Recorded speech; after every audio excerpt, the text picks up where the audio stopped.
Corona মহামারীর সময় ভিড় এড়ানোর জন্য পাইকারি সবজি ব্যবসায়ীদের তহবাজার এলাকা থেকে সরিয়ে এনে শহরের আন্দোলন সেতু এলাকায় স্থানান্তরিত করা হয়েছিল।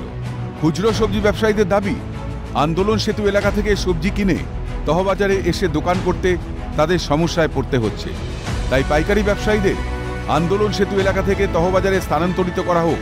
অন্যদিকে পাইকারি সবজি ব্যবসায়ীদের দাবি, আন্দোলন সেতু এলাকাতেই তাদের দোকান করতে সুবিধা। এ নিয়ে বিবাদের জেরেই বুধবার থেকে অনির্দিষ্টকালীন ব্যবসা ধর্মঘটের ডাক দিয়েছেন খুচরো সবজি ব্যবসায়ীরা। খুচরো পাইকারি সবজি ব্যবসায়ীদের এই বিবাদের জেরে সমস্যায় পড়েছেন বালুরঘাটের সাধারণ মানুষ।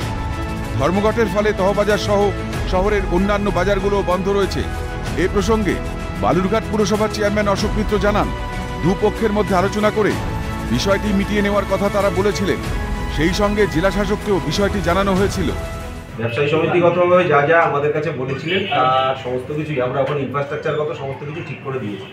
এখন যে যারা হোলসেল সবজি ওখানে কৃষকরা যেখানে গ্রামের বিভিন্ন জায়গা থেকে তারা ওখানে সবজিটা নিয়ে আসে, তারাও সেখানে যেতে চাইছে না।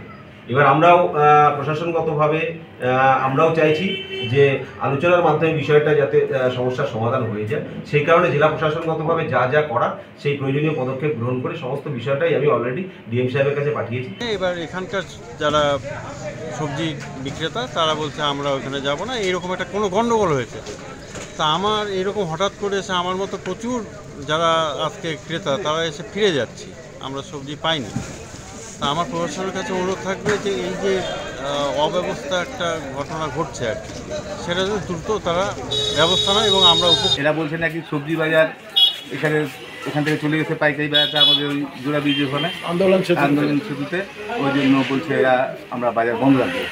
কিন্তু ওরা ব্যক্তি করে আসবে না, তার জন্য বাজার বন্ধ রাখবে। এটা আমরা এই কৃষক বাজার এখন অবধি মানে এখানে পুনরায় পূর্বের জায়গায় ফিরিয়ে আনতে আসে না।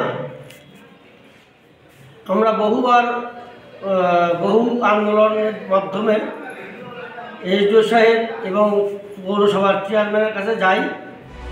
খুচরো পাইকারি ব্যবসায়ীদের এই কোন্দলের জেরে ভোগান্তিতে পড়েছেন বালুরঘাটের বাসিন্দারা। এই সমস্যার কি আশু সমাধান হবে? উত্তরের অপেক্ষায় বালুরঘাটবাসী। শঙ্কর কুমার রায়ের রিপোর্ট, ক্যালকাটা নিউজ।